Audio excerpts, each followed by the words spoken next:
আসসালামু আলাইকুম প্রিয় দর্শক, আজকে আমরা এই ভিডিওতে জানবো গাইবান্ধা জেলায় উপজেলা কয়টি ও কি কি।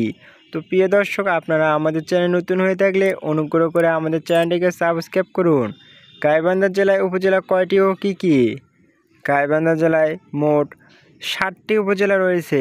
এগুলো হলো: 1 গাইবান্ধা সদর, 2 গোবিন্দগঞ্জ উপজেলা, 3 পলাশবাড়ী উপজেলা, 4 ফুলছড়ি উপজেলা, 5 সাগাটা উপজেলা, 6 সাদুল্লাপুর উপজেলা, 7 সুন্দরগঞ্জ উপজেলা। তো প্রিয় দর্শক, এই ছিল 7টি উপজেলার নাম। আপনারা অন্য সকল জেলার উপজেলার সংখ্যা কয়টি ও কী কী এ সম্পর্কে জানতে ডিসক্রিপশন বক্স চেক করুন। আমরা তার যথাসম্ভব ভিডিও লিঙ্ক আকারে দেওয়ার চেষ্টা করেছি। আপনারা যে কোনো তথ্য জানতে কমেন্ট বক্সে কমেন্ট করুন, আমরা তার উত্তর দেওয়ার চেষ্টা করব। ভিডিওটি ভালো লাগলে অনুগ্রহ করে আমাদের চ্যানেলটিকে সাবস্ক্রাইব করুন। আজকের মতো ভিডিওটি এখানে শেষ করছি। Thanks for watching this video.